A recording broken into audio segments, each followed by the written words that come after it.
Message from Starfleet Command, top priority.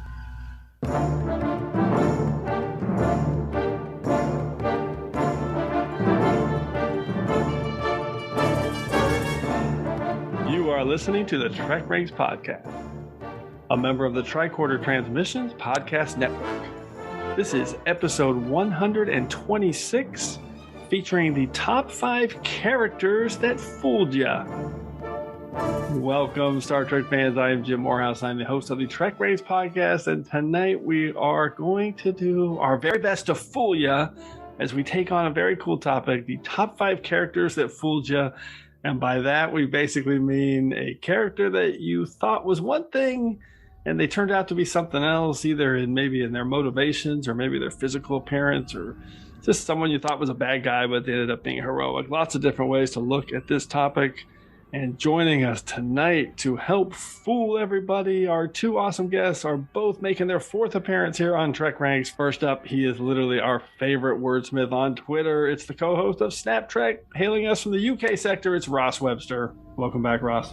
Hello, nice to speak to you again. It's been a long time. Good to have you on. It never feels that long, man. It just feels like you're reading all your tweets. Stuff. Yeah. Exactly. I'm never far away. Always some brain teaser you got out there on Twitter. And our second guest is another one of our favorite contributors, connecting with us via subspace from the Florida Expanse. It's Debbie Maltasanti. Welcome back, Debbie. Hey, Jim. Hey, Ross. Excited to be back. I love it. I love the show. Hello. I love it. It's great to have you guys both on. Let's do our quick TrekRanks recalibration, then get into this topic. What are you recalibrating? Everything. It's a sweeping, a recalibration of all systems. As regular listeners will know by now, General Order number 1 of the TrekRanks charter is that we love Trek, and we love to rank Trek via some deep dive topics just to get the conversation started. It's not about the ranks. That's just our excuse to talk about Star Trek. And as our good friend, the Vulcan Master, likes to remind us, the main driver for all of our discussion here at the TrekRanks podcast is infinite diversity. In infinite combinations. No wrong answer. It's not about being right or definitive in any way. It's just about sharing the things we love about Star Trek, and we love it all, from TOS to TNG, straight through to Enterprise and the Kelvin timeline, and now Discovery, Short Trek, Star Trek Picard, Lower Decks, and Prodigy as well. It's all fair game here on the TrekRanks podcast. Black alert. Black alert. And a reminder that this episode of TrekRanks is current through 820 episodes of Star Trek, which currently translates through episode 5 of Star Trek Discovery's 4th season, and also through episode 5 of Prodigy's 1st season. And one final reminder, we use episodes as a shorthand term, but the 13 films are always in play as well. I've boosted power to the communications bandwidth. We appreciate that, Mr. Kim, and you can find TrekRanks on Subspace at TrekRanks.com. You can contact me directly on Twitter at TrekRanks or at Enterprise Extra, and you can also call and leave us a message with your own picks at 609-512-LLAP. That's 609-512-5527. Okay, to wrap it up, Ross and Debbie, why don't you guys let everybody know how they can get a hold of you on Subspace? Ross. So, as Jim said, you can always find me on Twitter at STRTRK1701, or the podcast SnapTrek at SnapTrek, also on Twitter. Would love to hear from you. Man, we must have read one of your submissions in like the first 10 episodes of TrekRanks. As soon as you started releasing TrekRanks, I was listening and ranking along with you. So I've been there from the get-go. Honestly, I was so thrilled when you first asked me to come on an episode. I was like, wow, this is it. I'm going to be on TrekRanks. I was really excited. Classic. Debbie, how about you? How can people tweet at you? They can tweet at me at SilverDoe25. And I agree with Ross. Like, I can still remember having Jim reach out saying, we want to be on TrekRanks. It was like, oh, I've arrived. Yay.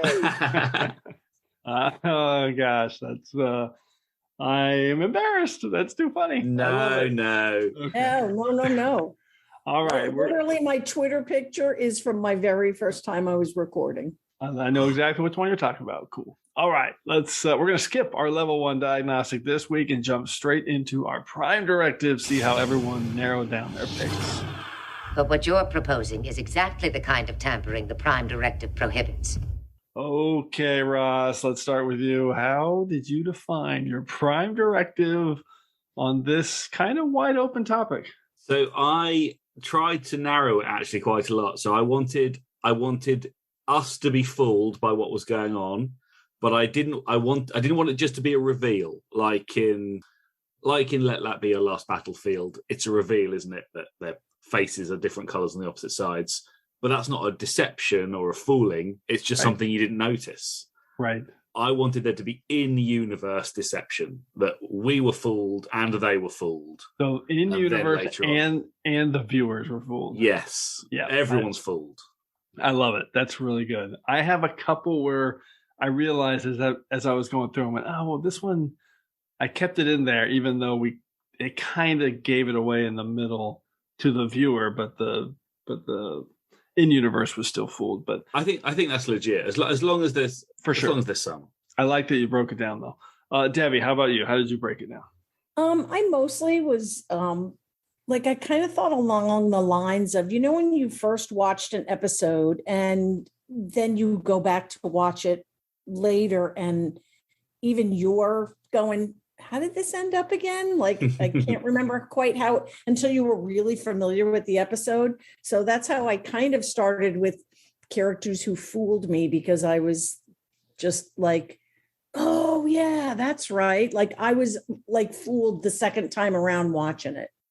Oh, I like that. Okay. So they really, that's a great way to do it too. I totally can see that, because there are episodes like that where there's episodes I've watched 30 times and I'm still like, oh yeah, I forgot that. They tricked me again. All right. So I started by just brainstorming a lot of characters, and then I ended up focusing on characters that didn't evolve. So I didn't want them to evolve into something else. Like I was thinking, like, did Nog didn't fool us. He started as a petty criminal and then he became a Starfleet hero. But he kind of evolved. And the same with like Degra, whose feelings evolved through time. And, it was cool when Degra ended up helping everybody out, but it wasn't really like he fooled us. So my list is filled with characters that actively fooled me by hiding their motivations and true intentions. And then one element that I laid down to, they all have a sense of betrayal in their actions. So betrayal is a big part of my list, and all of my hashtags will include that betrayal. So keep an eye out for that. So no joking around fooling. It's all dark. No, right. Dark, devious betrayal. All right. At some level, there's a big betrayal. I love it. Okay. This is going to be fun. Let's get into this first Kudecaton. Introduce us to the new order of things. It'll be alphas like us that determine the future of this quadrant. That will be the new order of things. Thank you, First Kudecaton. And as always, just a quick reminder on how we're going to go through the order of things. First, everyone will start with their 5-word summary and a hashtag to tease their pick. Then we'll each reveal our top 5 character that fooled you and the specific reason for highlighting it. And we're going to each highlight an episode too that character fooled us. And at the end, we'll ask everyone for a few secondary system selections for the picks that just missed our list. And as always, if we have any duplicate picks, make sure you listen for the Defiant Torpedoes. Okay, Ross, we're going to start with you. What's your number 5 pick for your top 5 characters that fooled you? Okay, 5 words. Guys altered. Rehab terrifyingly halted. Hashtag liberated lookalike. I have picked Garth Devizar using his metamorphic powers to capture Dr. Corey and then trick Kirk and Spock. This scene. This is so good. That scene scares the living the heck out of me. And that almost fools you as well, because you don't expect it to be so grisly. It's so grisly. I watched it again for this, and it's like, oh my God, it's worse than I remembered. Him hanging up there, just suspended. It's really horrible. I think I picked it for my top 5 scariest moments. Because when they walk around the corner and he's just hanging there, it's like, it really scares me. But that's in the cold open, right? Yeah, and you've got then just Garth's sort of lunacy that he's like, he's just showing off now, and here I am. Oh, it was me all along. So genuinely a horrifying moment, and we are fooled, and Kirk and Spock are fooled, and it was one of the first ones I thought of was this one, and I loved it. Yes, Garth. been unusually disturbed, and we've had to impose additional restraint. Corey? Yes, Jim. I'm Corey. It's true. He tricked you.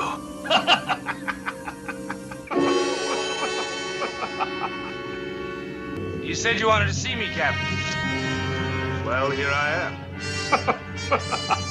So, yeah, Garth Devizar. Can't talk about him enough. I love this pick. I love that it's a short Fulya. It doesn't. So duration is not a factor in Fulya. No, it can. I mean, it's literally like, hey, we're beaming down and we're talking to Dr. Corey. Nope, it's Garth Devizar, and Dr. Corey is hanging from a wall, really grotesquely. Debbie, what's your take on Whom Gods Destroy? I love this pick. Yeah, brilliant pick. I didn't even think of it, but yes, totally. That the guy looks awful, like he's hanging there. He looks like he's at death's door. Yeah, this is a great pick, and right from the get-go, you get drawn into the episode. Yeah, I'm sitting there thinking I should add it to my show art for this episode, but I'm not going to do it. It's too creepy. It's too horrible. It's too creepy. Awesome pick. Deb, what is your first choice? My first choice is, my 5 words are the court martial that wasn't, hashtag he was never there, and my pick is Commodore Jose Mendes from the Menagerie Part 2. Oh my God. So what we were just saying about something that fools me after 30, every time this fools me, it's like, oh, right, I forgot. Mendes is not there. Right. Right. Such a great pick. For years, it was always like, how are they going to get out of this? How are they? And all of a sudden, the guy just disappears, and you're like, oh, it's not even part of it. Oh my God. He's in the episode for ages. He's in it for such a long time. I know. And then for it all to be a Telosian imagination, and you're like, what? And it's not even like, it's such a afterthought. Like, you feel like everything's done basically, and then it's like, by the way, here's another thing. He's not even here, so it's over. It's really and he never was here for the whole episode, like all of the 2-parter and most of the 1-parter. Yeah, that's brilliant. Absolutely, I never thought of either one of these, and they both are perfection in terms of characters that fooled you. I love it. Ross, any other thought on Commodore Mendes? He was high up on my secondary systems list, specifically Mendes, but also all of the Telosian chicanery. I mean, they do there's some great trickery. And I won't mention any more in case they come up, but there are some classics. There are some classics. I've got some TOS, but not in this round. So we'll move to my number 5 pick. 5 words and a hashtag. Data's gut says something's up. Hashtag Federation betrayal. And it is Ambassador T'Pel from TNG Season 4, Episode 11, Data's Day. She is the Vulcan ambassador who's not. She's actually Sub-Commander Sealock. And I love this episode. First of all, this episode is an absolute game changer for all of Star Trek. It's literally the original Lower Decks episode of all Trek.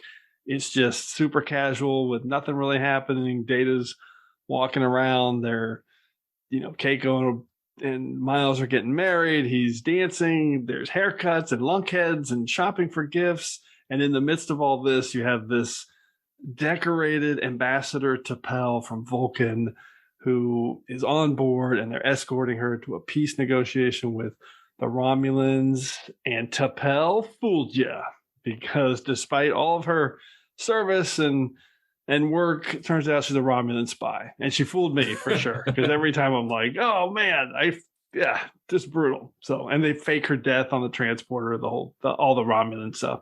Ambassador T'Pel, actually Sub-Commander Sealock. Ross, what's your take on Data's Day?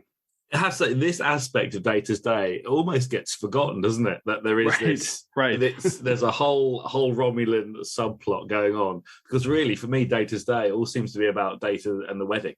That's always what I think of, and him writing his letter to Bruce Maddox. Right, and Bruce Maddox, yeah. Oh yeah, there's a whole thing where the ambassador gets away at the end. I forgot about that. Yeah, what a great thing, and it's a proper fooled everyone, absolutely, and not just for a little bit. for years and years and years. This wasn't a low-level fooling. This was a lot. This is a big, highbrow fooling. Yeah, this is not a 5-minute no cold open fooling. This is 40 years of working as an ambassador, Vulcan ambassador. Debbie, what's your take? I agree with Ross. Like when I think of Data's Day, I think of Keiko and Miles' wedding and the dancing with Beverly and all that. And like this aspect of the episode is not something I remember easily. And yeah, this fits my prime directive of, oh my God, she wasn't Vulcan the whole time. Yeah, you forget it's even there. Okay, let's go to round 4. Ross, what's your number 4 pick? Okay, number 4, never the same Elim twice. Hashtag Obsidian Obfuscation. And I have picked, I mean, obviously, how could you talk about fooling without talking about Garak? And I've picked specifically the conversations he has in The Wire with Julian when he's telling about his good friend from the Obsidian Order, Elim, and all the things they got up to together, how he betrayed him. Oh, actually, turns out I betrayed him. And then at the end, of course, Elim is Garak. And you don't really know what, if any, of what he said was true. You just took it on face value every time until each time it was less and less likely what he said was true. Or maybe it was getting more true. You don't know. So he's the ultimate fooler, isn't he? Because why tell the truth when a perfectly good lie will do? Especially the lies. You know, I still have a lot of questions to ask you about your past. I've given you all the answers I'm capable of. You've given me answers, all right. But they were all different. What I want to know is, out of all the stories you told me, which ones were true and which ones weren't? My dear doctor, they're all true. Even the lies? Especially the lies. Exactly. I'm embarrassed. I did not think of Garak one time in all of my brainstorming for characters that fooled it, because I was thinking just more about just a much more stark, dramatic posing as something else, even though clearly he is. It's just, for some reason, Garak never crossed my mind, but as soon as you're 5 words and a hashtag, I was like, oh, duh, he has to be in this show. He's most of the time he hides in plain sight, doesn't he? He'll tell you he's not, but he lets you know that he is. But in this instance, he seems to be confessing.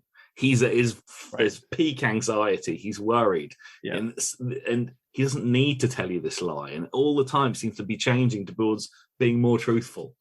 Yeah, it's a confession with inside all this. Exactly. It's hard, isn't it? I almost regret putting it down. Obfuscation. Garak's a brilliant pick. I thought of him, and it's almost like I couldn't narrow down which episode I would have picked. Like I love I think it's in is it in Purgatory Shadow or something, when he's with Worf and he's telling Worf how he wants to join Starfleet and everything. And Worf's like, and then he's like, well, yes, lying is like any other skill. You have to practice it to keep it up. So yeah, Garak's a brilliant pick no matter when. So good. So good. Amazing pick. Debbie, what's your number 4 pick? Oh, my number 4 pick. 5 words: Cardassian, plastic surgeons, got skills, hashtag Butcher of Galatep. And it's Eamonn Maritza from DS9 season 1, Duet. Classic. I love this episode. Like, I just love that, like, he's Maritza, but then he's Goldar heel, then he's and and there's even photographic evidence, like he's got Kira going, and at the end you don't know what to believe anymore. And then finally you get down to the fact that he wants to be punished because he feels guilt over everything that he witnessed but did nothing about. So I love how it honestly goes back and forth as to who he is. And he even gets himself altered to look like Darhiel. Wow. Yeah, by the way, this is another one, like you said, this is another one that I sit there and not anymore. I've seen it 100 times. Right. But there was like for 20 episodes, it's like, wait, which way does this go again? Wait, I know. Who is he saying he is now, and which is he? It's really, really clever. I definitely thought of this one. I'm so glad you picked it because I ended up not having it on my list because it wasn't quite what I was my other theme. But this is the classic fooled you because throughout the episode it's just flip flopping and you have no idea where he's going with this and what his motivations are. I absolutely love it. Ross? I love the fact that we've both picked Cardassian-focused Deep Space Nine episodes, followed by Jim's pick of a Romulan, because these are the masters of deception, aren't they? These are the people who are going to try and fool you, and you have to go into any conversation with them with a sort of an air of how much of this can we trust. So it is nice, and this is really where it was built up. Maritza and his crazy story that just got more and more bizarre as it went on. It's it's fantastic season one, isn't it? It's the Deep Space Nine season one chef's kiss episode. Yeah, seriously. So you guys are on a theme. You guys both did TOS to start, and you both did Cardassians in the second round. Ooh. So now I got a challenge. We'll see. I'm not on the same. My pick fits the flow here of Romulans and Cardassians, so it's neither of those. My number 4 pick, 5 words and a hashtag: cargo containers filled with vegetables. Hashtag love betrayal. A love betrayal. And this is Kashyyyk, the Devore Inspector from Voyager Season 5, Episode 10, Counterpoint. This is definitely one of the first ones I thought of. This guy, he fooled me. It was I'm probably a sucker for being fooled by him. I just thought he was in love with her. And that the kiss they share before he leaves, I just really thought the whole time he was on board and he was going to die heroically saving these telepaths. And this is the episode, of course, where he's a Devore inspector and and Voyager's going through their space and they don't like telepaths, so they keep stopping them and inspecting the ship. And it's a really, really, just really well done episode with. It is such a good episode, and this is such a fantastic pick. I didn't think of this at all, but again, this is what makes it so good. The same as Dev's last pick. It's like a deceiver, and then you have to out-deceive the deceiver. That's right. That's great. Because that sort of machines within machines. Because Janeway's deceiving him as much as he's deceiving her and us. Yeah, and she's deceiving us too. Because you think she's getting played, but she has the final hand, and that's just really beautiful the way the counterpoint, the title is echoed, and they have this beautiful classical music throughout it. And this back and forth between Janeway and Kashyyyk, and Janeway's playing him, Kashyyy's playing her, and it's just really good. I just love that Janeway ended up with the upper hand at the end when she could send him some bad coordinates, and he's just like, "You created false readings," and she says, "That's the theme for this evening, isn't it?" It's beautiful. Fire! You should have detonated. Those are neutrino emissions. They're antimatter residue signatures. There's no wormhole here. You created false readings. That is the theme for this evening, isn't it? Prax, do you have the telepaths? I have cargo containers. Filled with vegetables. Return to the bridge. Computer change music selection. Mahler's Symphony No. 1, second movement. Maybe this will help you relax. Debbie, what's your take on Counterpoint? Great pick, Jim. I totally didn't even think of this. It's so funny because I was kind of having trouble coming up with anything from Voyager, and this is a perfect pick. I love it. Yeah, he fooled me. And again, wiser, more cynical people may have been like, this guy's playing her, but I was fully in, like, I'm on board. This guy loves. Who could resist Janeway? I would give up my commission. It would be Devore Inspectorate for Janeway. Exactly. All right, let's go to the soup round. Ross, what's your number 3 pick? Eat your soup, courtesy of a loyal establishment. Jolan True. Okay. This is my smallest pick, I think. Smallest, okay. Smallest. Smaller than Whom God Destroyed, because that was short.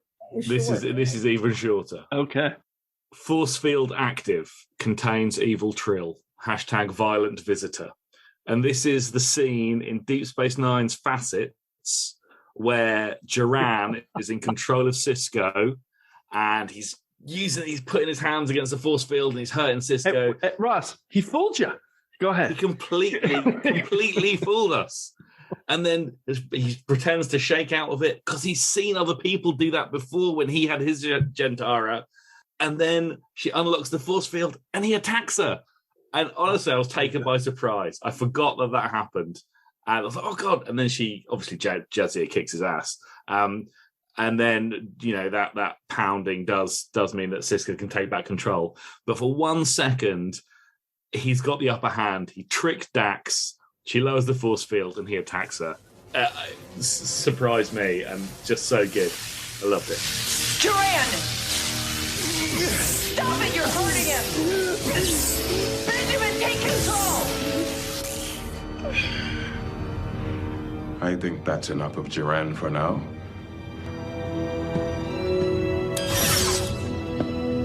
Are you all right? What a surprise. This is awesome, and it is shorter than Whom God Destroyed. That's amazing. If we ever do top 5 moments of feeling real threat, this is going to be number 1, because every time I'm like, oh my God, you got to get this guy under control.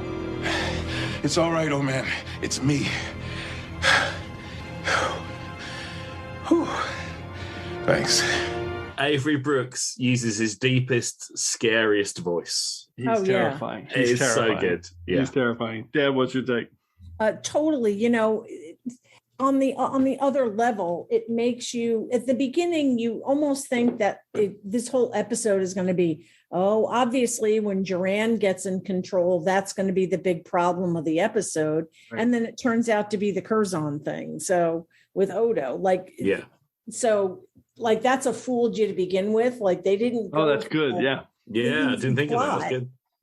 That was, that seemed like the obvious plot was like, oh, it's going to be Duran and it's going to be bad. And nope, guess what? That one was over fairly quickly. And it turned out that Curzon and Odo ended up being the bigger problem.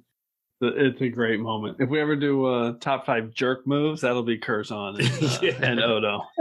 Jerk move, dude. Jerk move. It's a weird scenario, but I suppose they're both in a strange place. Well, not to get off on a tangent, but how brilliant was it in Discovery that's how they ended up transferring Gray with the same Gentara setup, and I was like, of course, it was right there in front of us the whole time. How you can take a character out and do it because Curzon was going to do it and go live a different life. It's crazy. It's Jim. I have to confess, I've not seen it. I haven't seen it yet. Sorry. No. Honestly, I've resigned myself to spoilers. All right, you won't remember. I'll cut this out so you won't hear it again. No. Okay. Debbie, let's go to your soup round pick. What do you got? Brown. This one kind of breaks my prime directive, but cheating on TrekRanks. My 5 words are cranky astromycologist spews constant insults. And my hashtag is dance with me for science. My character is Paul Stamets from Discovery Season 1, Episode 7, Magic to Make the Sanest Man Go Mad. And the reason why this is my pick is because in the first episode, I did not like Paul Stamets. I thought he was cranky. I thought he was just insulting everybody. And I was like, what's up with this engineer in this show? He's just cantankerous all the time. And then he won my heart in Magic to Make the Sanest Man Go Mad. It just was really cool. But in the beginning, and this was, of course, he was suspicious he didn't like Lorca and all this other stuff. But this is a character that fooled me because in the beginning of Disco, I actually did not like him. I love this pick because I thought about instances like this. It ended up being, I classified him more in the evolution. But like Stamets fooled you. He was, listen, that's his part of his makeup too. He's trying to be that cantankerous guy.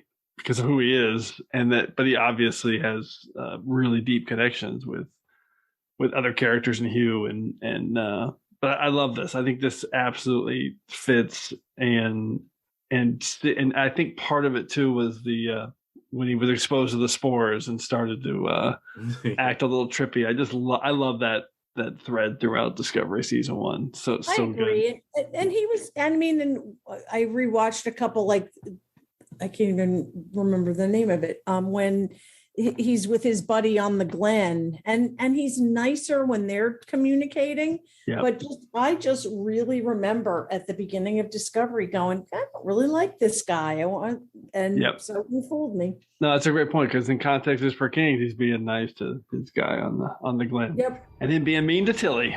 You see the etchings on the hull? It's evidence of catastrophic basidius sac rupture. Basidius sac. That's an unfamiliar term. You're out of your depth here, non-Vulcan number cruncher. Seen and not heard, please. All right, Ross, what's your take on this one? I love it. It's a great episode. So I think Stamets, I love all the characters on Discovery. I think they are fantastic, but Stamets is one of my very favorites. And I think I like him because he's so cantankerous and because he's so grumpy. I appreciate that. But it's nice.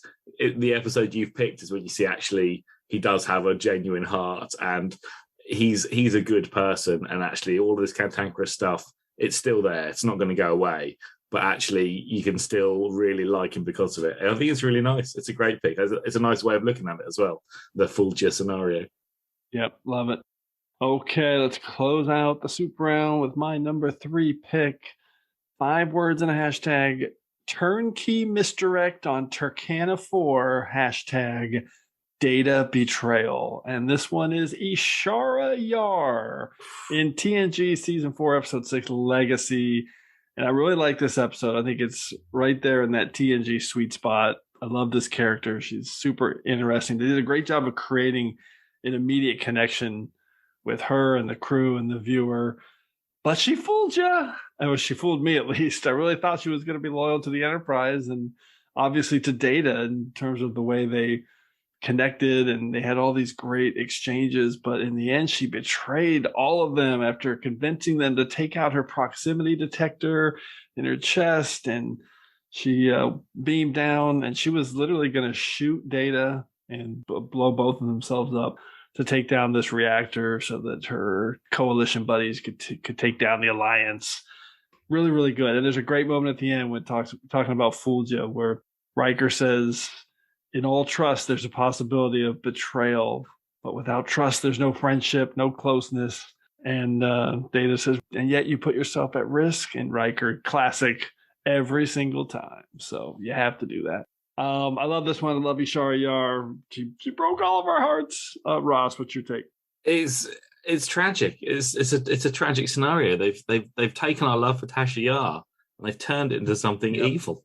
Well, evil's relative, but they really is genuine deception, and it's not just deception. It's heartbreaking as well. It's breaking your heart. Seriously, it's so sad. Deb, any take on Ishara in the Legacy?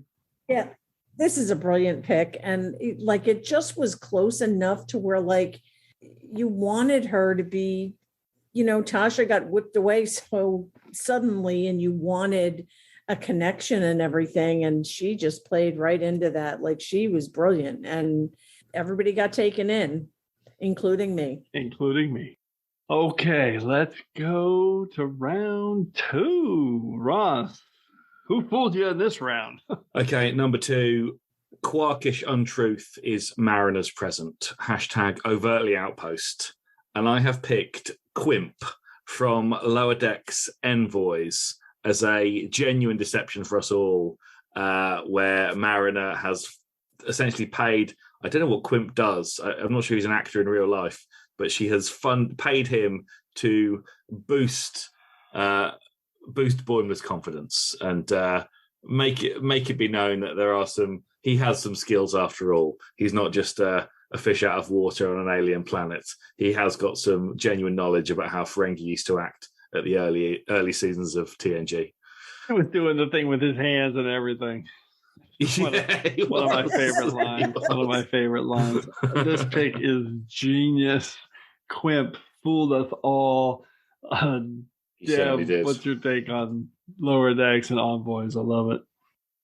This pick is brilliant. It was such a great moment after Boimler just was wrong about everything in the episode. It just shows Mariner's heart. And I just love at the end then when he's back on board and he's, of course, like building the story up even more than it was. I just love it. And this is one of those first moments in Lower Decks where the heart of this show comes through so well when it's the last shot of the episode when Mariner's talking to Quimp on her pad. And he's like, yeah, I'm taking the wife on vacation. And she's just thanking him. And it's just, it's really so much emotion in that just little end of the episode where you just go, oh man, she's awesome. She's taking care of her friend. This is really cool. And she has cool friends. And Quimp is cool. He is cool. And I liked it because it does play on that ridiculous, original hand-wringing Ferengi. And that fooled me. I was like, oh, they've gone back. And then later on in the next series, you do get those kind of Ferengi at the Mogatu farm. Right. Oh, right. yeah. It's great. It's great. So good. I love it. What an awesome pick. Okay, we are spreading it around. I love this. Let's go. Debbie, what's your number 2 pick? My number 2 pick, 5 words, that Romulan senator from Kittimer, #1400. And it's Senator Pardeck from TNG Season 5, Episode 8, Unification Part 2. God, I love it. Pardeck? How do you know Pardeck, Deb? Yes. And the other part that ended up being, I have a second hashtag because I didn't even really realize it until I was putting my list together. Malachi Throne again. Oh, you have 2 Malachi Commodore Mendes. Sorry. When does that ever happen? Blown away. Malachi Throne played Commodore Mendes. This is genius. Oh my God. So good. That is so weird. I didn't even think of that. You didn't realize that when you were picking it. Just afterwards, you kind of... No, I was just like, I was looking and I was like, oh my God. This is why we do Trek Rank. Yes. And I just love that, I love the whole, in part 1, the scene with Sarek and Pardeck. It's so good. But you believe he might have gone there to see Pardeck? Romulan senator? How do you know Pardeck? I've heard of him. That's what he's done. He's gone to see Pardeck. Then he turns out to be, he's 80 years he's been friends with Spock, and he ends up, just turning on him in a dime, which once again handed to the Romulans. Sneaky Romulans. This pick is one of my favorites. If we ever do characters that broke your heart, we're just going to redo this episode because Pardeck broke my heart. All of the connections in this, he just feels so genuine with Spock, and just the way that Sarek and Picard talked about him. I love that scene. And when he ends up being the one that betrays him, that was brutal. Debbie, this pick is fantastic. Ross, any take on Pardeck in Unification? It is a great pick. I'm also going to the fact that this is another episode that contains a relative of Tasha Yar. Oh my God, that's right. Another one. That's true.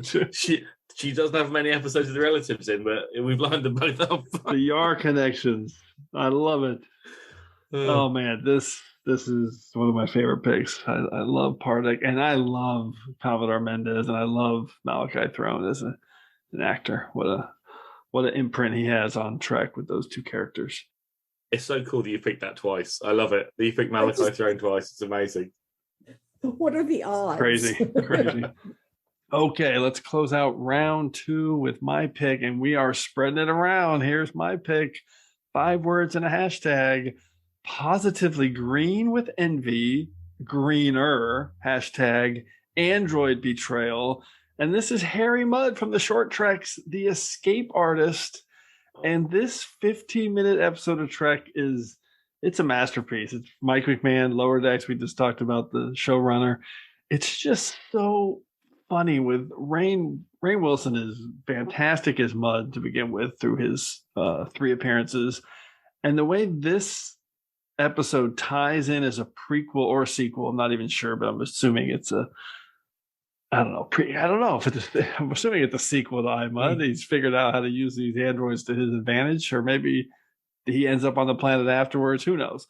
I have no idea, but it's so smart. And I don't see any of this coming. I've got no idea that the Mudd talking his way out of all these various situations with the Tellarites and the Orions. Guess what? He fooled you, because they're all different Mudds. They're androids. None of them are him. And I love the reveal at the end when they're all breaking down on the ship, the Federation ship, and the real Mudd is absconding with the reward money for selling himself, with the big reveal at the end. And there's a cudgel. It's great. I love Harry Mudd. Absolutely fooled me in this episode. Fooled ya. Ross, what's your take on the escape artist? I'm kind of kicking myself because I should have thought of this. This is because I was fooled. I was taken in totally by the episode. Yep. And it doesn't hurt that this is one of the finest short treks of all of them. It is. Of all 10, this is one of the best. I mean, this could have been number two on short treks, TrekRanks. That's high. I mean, out of 10, 2 out of 10 is good. It could have been a full 45-minute episode. Yep. It's very, very good. I mean, I thought if they were going to hit them out of the park at this standard every time, short treks would be absolutely high up there. But this is just fantastic. And it's so clever because you don't think of it all the way through. The reveal at the end is genuinely, oh my God, I've been played. None of this is real. And it's so funny. It's so funny. I can't believe I didn't think of this myself. And not only that, then you start piecing it in your head together, like, oh, iMud, this connects. It's so smart. It's so smart. Deb, what's your take on the escape artist? Brilliant. I totally agree, Jim. Rainn Wilson is Harry Mudd, elevated Harry Mudd for me. And yes, this episode was brilliant. Now, basically, with magic to make the sanest man, this is the second time sort of Mudd has come up in an episode today as well. Yes. That's amazing. He snuck himself in there too. Yeah, he was awesome in Discovery Season 1. And this short trek was just nothing but delicious fun. Brilliant. Okay, let's go to round 1. Ross, what's your number 1 pick? Who fooled you? Okay. Picard's Brekkian the Prime Directive. #kicks kicked. I've picked the Brekkians from TNG's Symbiosis, who lied to an entire planet, the Onarans. They lied to Picard, and for a moment, before we knew something was amiss, they lied to us. And they built their entire society on an enormous deception. And then it all fell to pieces because, of course, it would. So I think their names are, I've got Sobi and Langer written down, but I'm not sure how that's how you pronounce it. I didn't watch the episode. I just thought about this instantly as soon as you mentioned this topic. The Brekkians, those liars. All I remember is the Brekkians and how awful they are. Oh, they are just the absolute worst. This is an awesome deep cut. For sure, this is the first time Symbiosis has been picked on TrekRanks, which is... No, I don't believe it. Gotta be. It can't be. I don't believe it. For sure, it is. I have verified it. It is the first time. There's no doubt in my mind. I feel I've achieved something. Oh, Symbiosis. Right. I'm proud. I'm so proud. Good. This is fantastic. Deb, what's your take on these lying drug dealers? I love this episode. I remember this was one of my 2 episodes from TNG Season 1 where I was like, okay, this show is going to be good. It's going to be good. I've been hanging in there. I love this episode. And I also love how Picard, instead of breaking the Prime Directive, he basically used the Prime Directive to get out of it. I love this episode. And yeah, they were the ultimate deceptors. I love it. Yeah, that was one of the best moments of the episode when Picard says, "Okay, well, you can't have the technology to fix your engine." So and that's why the episode's so good, because good. I didn't figure out the ending. It's like, Right. He's come up with a solution, and it's better than anything I'd have thought of. It's great. That was a moment where I fell in love with Picard. What was that, Deb? In the Kirk era, he would have, he would have broken the Prime Directive because it was the right thing to do. And he had to earlier upheld it, even though Beverly was arguing with him about they're all drug addicts. And he's like, we can't interfere. We can't interfere. And then he turns it around and he uses it to his advantage. I was like, I love this show. Yeah, so smart. I loved it. All right, Debbie, what's your number one pick? Who fooled you? My 5 words are: you are sensitive to light. # her name was Ava. I had to pick Captain Gabriel Lorca. Good. I chose season 1, episode 12, Vaulting Ambition, because that was actually when the reveal happened, but I couldn't not pick Lorca. The way they wove this all the way through season 1, I loved Lorca, and I was like, he's unconventional, but I really liked him. And then after the reveal, how you can go back and watch the whole season and see every little breadcrumb that they dropped all season long was just absolutely brilliant.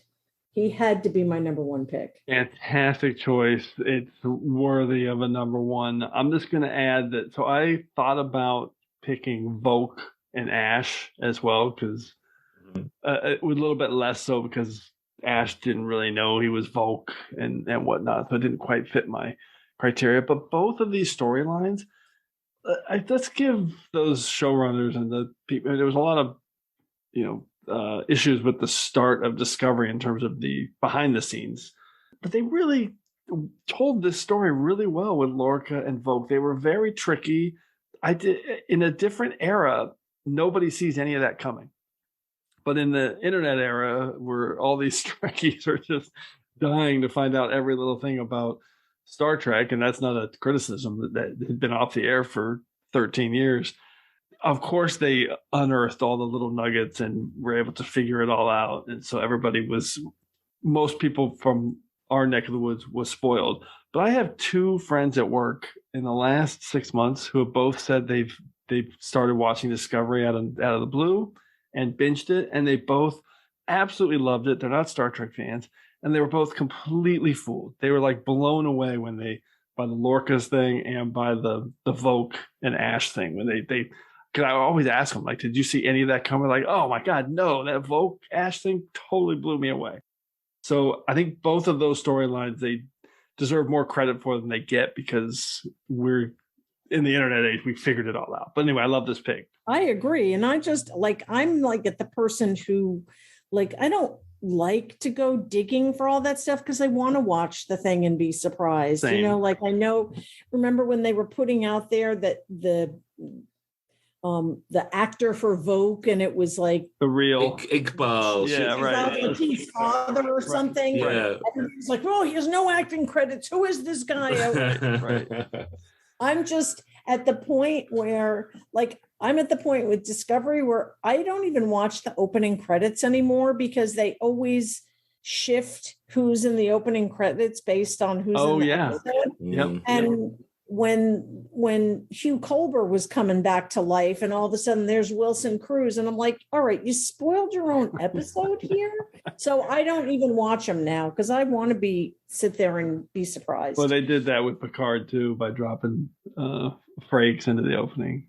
Yep. As well. Yeah. So, all right, but yes, we are on the same page there, Deb. I try not to let any of that wash over me. I try to avoid it, but some of it you just can't. Like the Lorca one was so out there; it was impossible to avoid. Okay, enough of that. Ross, what's your take on Lorca? I love this. He definitely fooled you. Lorca is also right up there with on my secondary systems. I was thinking about Lethe and how he manipulates Cornwell. And it didn't quite fit my Prime Directive. I didn't think so. I didn't go for it, but it really stuck with me because I mean, Lethe, I'm always thinking about because it's such a good episode. But this is the B story was really solid. Probably the best law. I mean, I think it's probably the best Cornwell we get. I think, but the fact that he completely plays her, and at the time you don't really know why. You just know he's probably a bad dude, or he's flying close to something, and we don't know quite what it is. But it's very deceptive. But yeah, he's right up there as a fool. Yeah. Okay, let's close it out with my number one. 5 words and a hashtag. I am not a computer. Hashtag chapel betrayal. And this is Dr. Roger Corby from TOS Season 1. What are little girls made of? And for me, this is one of the great reveals in Trek history when he gets his hand caught in the door and you realize that he is an android and that he fooled you. He is Chapel's old flame. He'd been missing for 5 years. And what are little girls made of? And I just love how the character, really takes the lead on everything happening on the planet with Kurt, Chapel, Dr. Brown, Andrea, and Ruck. And one by one, you start to realize, all these day players on the planet are androids. But for some reason, it never occurs to me that Corby's going to be an android until that final reveal when I'm 10 years old and I'm watching it like, wow, this guy's a robot. Oh, my God. And he's pleading with Christine to still accept them, saying, I love the moment where he says, you can ask me any equation, test me, I can solve it. Realizing, wait, that sounds like a computer. You can see him processing in his head. I am Roger Corby. Fooled ya. It's still me, Christine. Roger. I'm not a computer. Test me. Ask me to solve any... equate... transmit. Christine, let me prove myself. Does this make such a difference? Don't you see, Roger? Everything you've done has proved it isn't you. I am Roger Corby! And prove it.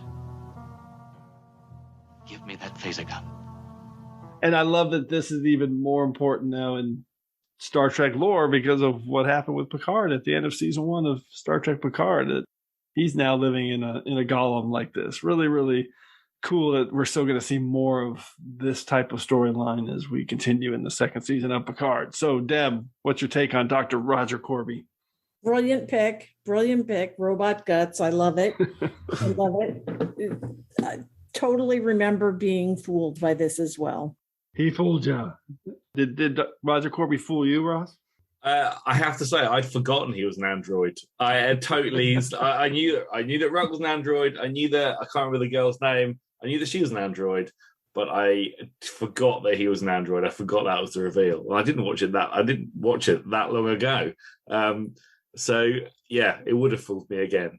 But I probably would have gotten back into it once I started watching the episode. But I do love that episode. It's just so stylish, isn't it? Outfits, Rock, so the pink caves. That is the equation. Let's see what you can do with the secondary systems. Okay, let's go to our secondary systems. Ross, what just missed your list? All right. Okay. I've cheated a little bit, all right? I've fooled you. I've hidden the name of another character in my hashtags. Not hard to find. So here's my 5 words. It's a cryptic crossword. I love it. Continuation stitch 3-3 East undone. Hashtag rolls lander. It's hard. It'll take a while to figure this out. Okay, so you're not going to tell us. I have to figure this out, right? Yeah. Good. I love it. This is I'll tell you later on. No, you're not going to tell me because I'm going to be editing this thing. So now I'm going to take notes. And okay. I should have known the wordsmith would have a hidden fooled you code inside his pants. Of course. This was the very first person I thought of. Okay. And if you're following what I've been watching on Twitter, it won't come as a surprise because I was watching the episode the day you told me what this was. I was like, well, this is perfect. Okay. I know who I'm picking. I'm excited. I'm going to tweet back at you. I always try to. Any others you want to list? No. So yeah, I had Lethe and Cornwell. I just put the Telosians as a great big list. Yeah, of course. They fooled you every time. The telepathic picture plant in Bliss. That's good. That was high up my list.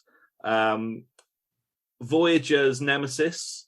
I thought about that for a little bit. That fooled you, yeah. Janeway in the actual Catherine Janeway in Live Fast and Prosper. She fools you a little bit as well. She turns the tables on the false Janeway. I thought that was quite good. And then the last one I thought of was the Starship Voyager fools those giant spaceborne creatures in the Logium by doing the twirl and releasing the gas and changing colour. But that didn't quite fit me. That would be quite a pick for a character that fools you. Deb, any on your list? I do. I have the Horta. Oh yes, I had the Horta and the tardigrade. Yes, like just didn't know was the Horta bad or good. Right. I have the Sona. I was a big surprise that they ended up being Baku. Yeah, that's a really good one. The Sona is great. Narek, of course. Like, is he good? Is he bad? Does he really like her? I don't think we know the answer. He's still fooling us. Truly. I really hope I find out what happens to Narek, because I thought he was a good character, and I feel like him and Soji had a genuine emotional connection that I feel like hasn't been played out yet. I really liked him, and the sister Marissa I couldn't stand. Like, I thought she was very two-dimensional, but I don't think you're going to find out about Narek, Ross. Hate to break it to you. I wanted them just to fly off with him in the brig. I thought there's more here. There's more for Narek. I hope I'm wrong. We'll see. I think you're probably right about this, to be honest. Let's see, who else did I have? Balthazar Edison. Oh, that's a great one. I've picked him like 10 times. I could have picked him again. Yeah. Oh my God, that is such a good one. I had Shax coming back to life from Lower Decks. And my last one is, I guess it's more of a wishful thinking pick, but Crewman Kellen from the Siege of AR 558. Like, I felt like Kellen and Ezri had a real connection and he could have come back with them, but nope, he gets it. And Ira Stephen Bear wanted to kill Will Robinson, and he did. Danger, Will Robinson. Yes. Yep. Yes, he killed him off. I love it. All right, awesome list. My two toughest cuts. First was Soval in Awakening, not because I love Awakening, but because he admits that that in 30 years living on Earth, he's developed an affinity for your world and its people. And Tucker says, you did a pretty good job of hiding it. And Soval says, thank you. Thank you very much. He fooled you. And then my other one, I really wanted to pick Barash. Poor Barash. He just wants a friend from Future Imperfect, and he fooled you. He didn't fool Riker. Riker saw through it. Well, he fooled him as savvy. Jean-Luc, and then a little bit as Ethan. But then, yeah, he did not fool Riker. Fair enough. All right, some of the other ones were Martok as a changeling in Way of the Warrior. Yes. Baylock fooled you. Admiral Vance is a great pick that was mentioned in our last episode as a preview to this, because he definitely fooled everybody. Everybody thought the shoe was going to drop on that character being a jerk, and he turns out he's just a regular dude. Kern would have been good on your list, Ross, a short one, because at the start of Sins of the Father, he fools everybody, not knowing he's Worf's brother. And then my special shout out was going to be Volk and Ash Tyler, because I was just going to rant on that, but I did that already during your pick, Deb. I love it. Okay. I thought for a second you're about to drop a big Admiral Vance spoiler. I was like, oh my God, something with Vance is about to come out. No, he's just a nice guy. He's just a nice guy. He's just a cool dude. What else do you want? That's the all-time fool dude. You just keep waiting for this guy to be an ass, but he's just cool. What a top-notch guy. He is. All right. Super fun topic. Let's get into our regeneration cycle and go through some stats and a quick recap of our picks. Computer, activate regeneration cycle. Alcoves beta and gamma. Ross, break down your picks for everybody. Okay, so my number 5 was Garth Devizar using his metamorphic powers to capture Dr. Corey. So good. Number 4 was Garak telling lies about himself and his compatriot Elim when they were in the Obsidian Order. Number 3 is Joran tricking Jadzia into thinking that he was no longer in control of Cisco and then attacking her. Number 4 is Quimp in Lower Decks Envoys, tricking Boimler.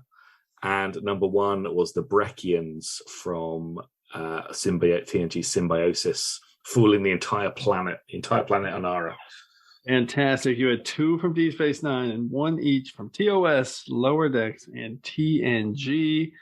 And Deb, by the way, I'm so glad I didn't think of Balthazar Edison, because I definitely would have had to pick him. I just love that character so much. So that was a great shout out in Secondary Systems. Deb, recap your 5. So my number 5 was Commodore Jose Mendes from the Menagerie Part 2, because he wasn't there the whole time, even though he looked like he was. Number 4 was Eamonn Maritza from DS9's Duet, and how he kept going back and forth on who he was. Is he Maritza? Is he Darheel? Who knows? My number 3 pick was Paul Stamets, just fooling me. I thought he was just a cranky character, and he changed my mind and made me love him in Magic to Make the Sanest Man Go Mad. My number 2 was Senator Pardeck, who basically takes an 80-year friendship with Spock and plays him. And my number 1 was Captain Gabriel Lorca. I know it's the obvious answer for this, but it was so brilliantly staged throughout the whole season that he was really mirror Lorca. He had to be picked. I'm so glad you picked He Lorca. deserves to be a number 1 pick, totally. And same with you, Ross. I'm glad you picked Garrick. So we have both of those guys in the mix here. So, Deb, you had 2 from Discovery and 1 each from TOS, TNG, and Deep Space Nine. And my number 5 pick was Ambassador T'Pel, actually Subcommander Sealock from Data's Day, TNG. Kashyyyk, the Devore Inspector from Counterpoint in Voyager. My number 3 was Ishara Yar, Tasha's sister, TNG's Legacy. Number 2 was Harry Mudd, the escape artist, the Star Trek short treks. And my number 1 was Dr. Roger Corby from What Are Little Girls Made Of from TOS. So I had 2 from TNG and then 1 each from TOS, Voyager, and short treks. And I love this stat breakdown. So we had no duplicates. That's awesome. We had 4 Starfleet officers represented. We had 2 Harry Mudd adjacent episodes, 2 Tasha Yar adjacent episodes, 2 Android adjacent picks, and the best of all, the 2 Malachi Throne picks. It's just incredible. Overall, the breakdown, we had 2 Cardassians, 2 Romulans, 4 random aliens, and 7 humans picked on the list. And our series breakdown, this is awesome. We had 7 different incarnations of Trek represented, 1 each from Voyager, Lower Decks, and short treks, 2 from Discovery, 3 from TOS and Deep Space Nine, and TNG led the way with 4 overall picks. So we really, really spread it around and covered a lot of new ground here. Fantastic. Awesome job. But as we do every week, we have been hit by temporal distortion. So before we can depart, it's time to hear from you. The temporal distortions are fracturing space-time throughout the ship. Cause? Unknown. Oh, we know the cause, Mr. Tuvok. It's all the amazing feedback that we continue to receive from our listeners here at TrekRanks. And this week's temporal distortion has sent us back to episode 116 in our Trek Minutia show. So many great lists for that topic. I'm just going to read one complete one that I just loved. We got it in from Peter Trek, who is at Peter Trek1 on Twitter. And his number 5. Have you ever read Milton? # Khan's reading list. And he says in Khan's bookcase in the Wrath of Khan, we see Milton's Paradise Lost twice. And this was a reference to Khan's final words to Kirk in TOS Space Seed. So that is a really cool connection. Have you read Milton, Captain from Space Seed and the Wrath of Khan? His number 4, and some of these I didn't even know. Number 4. I didn't know that. And that is minute. I mean, that is tiny, I had no idea about that one. Number 4, Doohan's natural voice, no brogue, # no brogue needed this time. And this is in TOS, the Doomsday Machine, when Scotty arms the detonator on the Constellation, and he says it's 30 seconds later, poof. It's armed now. Press this one, 30 seconds later, poof. Oof. And there's no Scotty Brogue. I don't think I've ever known that or noticed it. So yes, I know that one. know 30 that one. seconds later, poof. God, what a punishment. I have to go watch Doomsday Machine again. Yep. Okay. Number 3, Quantum Leap Reunion. Oh boy, Sam leaps into Archer and leaps into Gant. That was his hashtag. There was a quick scene in E&T's Detained of Dean Stockwell as Gant punching some keys on his handheld device, similar to what he did as Al on Quantum Leap, which he co-starred back. Awesome. Yeah, that's a good one too. I loved it. I love it. Is number 2, Satie. This is a great one. I did know this one. Satie and Picard, the prologue. Hashtag happier times, now tenser times later.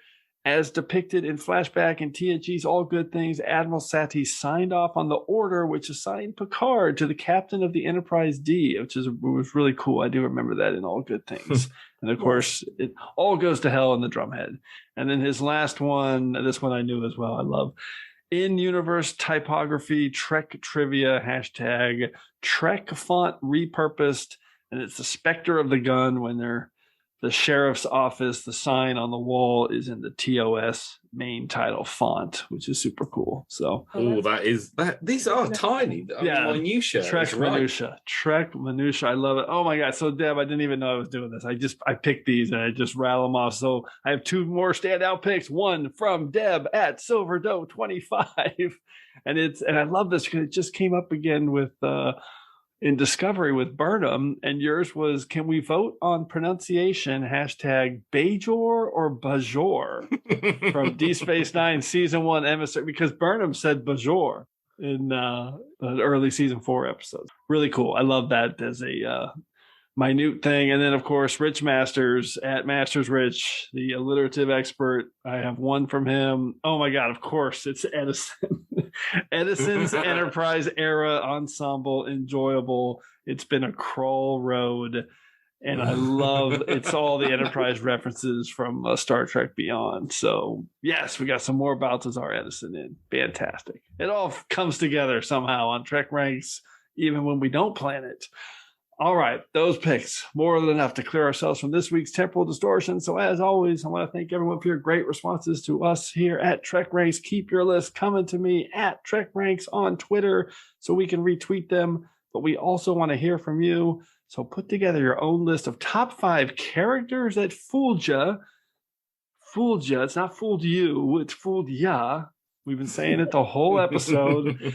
Or listen to any of our past shows. Call us at the Tricorder Transmissions at 609-512-5527. Or you can just DM me a link with a recording and I can get it that way as well. So hopefully we'll hear from you so you can be featured on the next episode of Trek Ranks. And on the next episode of Trek Ranks, we are returning to our underrated series with our top 5 Voyager underrated.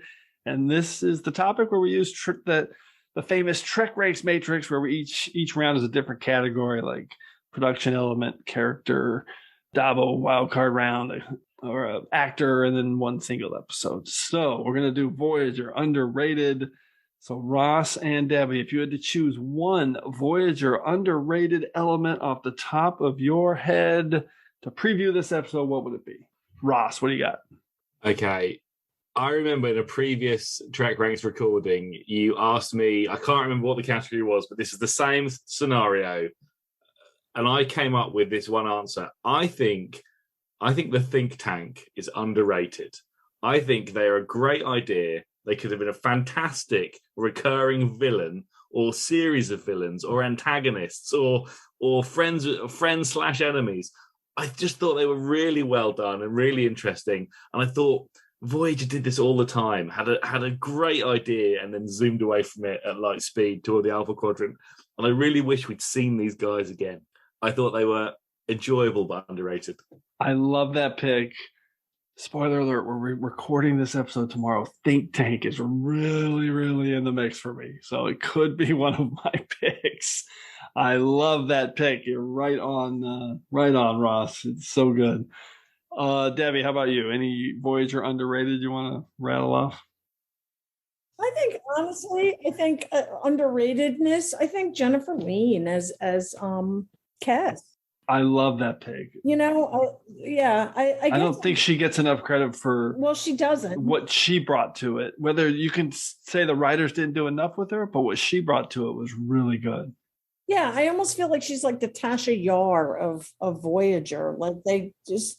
Yeah. And I guess in listening, I'm listening to the Delta Flyers, and Robbie McNeil and Garrett Wang talk about her and how they wish that she could have stayed and blah, blah, blah, blah, blah. You know, yep. I really think in rewatching, she is underrated. So I'll give Jennifer Lawrence my. That's a really solid, very sort of heartfelt pick. I like Yep. Both those picks are fantastic. I'm looking forward to that one. It's our Voyager Underrated as our next episode. All right. Huge thanks to Ross, Webster, and Debbie Maltasanti. It was awesome having you guys both on again. I was wondering if you could show me how to access these subspace communications logs. And we're going to do that right now, Neelix. Any final subspace Trek communications either one of you guys want to relay before we depart? Ross. Just thank you for having me back on TrekRanks. I absolutely love chatting to you and giving you my lists and coming up with funny ways to hide words for you. And you can hear my podcast at SnapTrek. It's good stuff. SnapTrek, and I'll let you know if I can decode your riddle inside this episode. Debbie, thanks for coming back on. Always great to have you on. Yes, thanks for having me, Jim. Ross, this is wonderful as always. I look forward to this so much. When I get the whole DM of inviting me back, yay! I love it. It was a pleasure to meet you, Deb. Fun times. Lots more episodes to come, everybody. All right. Thanks again for engaging with us here on episode 126 of the TrekRanks podcast. As always, I want to close by saying I'm looking forward to standing with you again here in this place where I belong.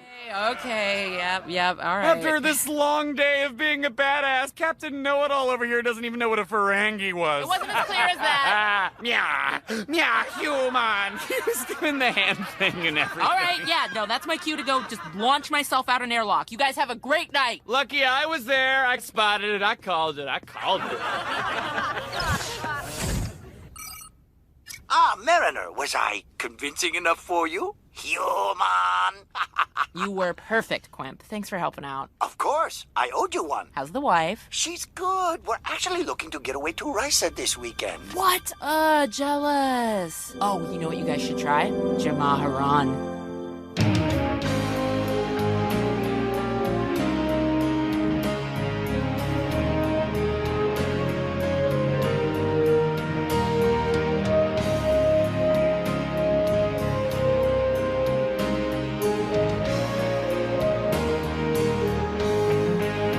Just want to remind everyone again that the entire TrekRanks catalog is available for you to download and listen to at TrekRanks.com and on your podcast player of choice.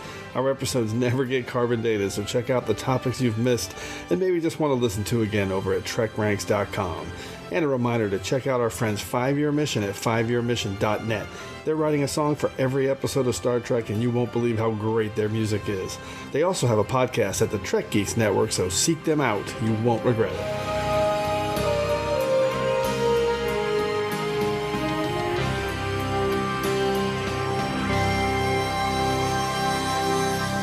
Okay, I'm back, and I have figured out Ross's Fulgia puzzle that he hid inside all of his picks and his hashtags. So here's a quick summary.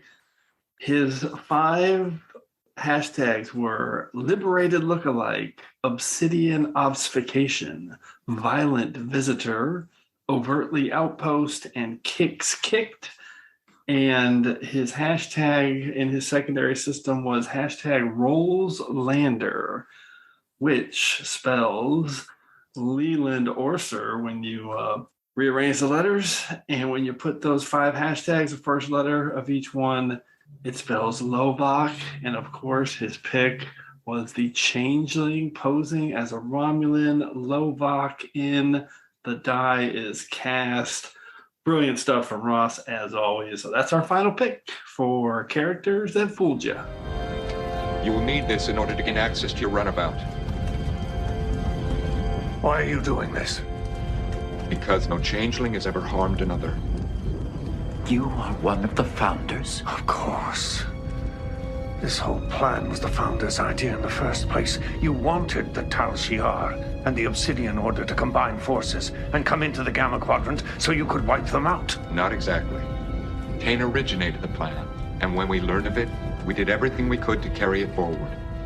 The Tal Shiar and the Obsidian Order are both ruthless, efficient organizations, a definite threat to us. But not after today. After today, the only real threat to us from the Alpha Quadrant are the Klingons and the Federation. And I doubt that either of them will be a threat for much longer.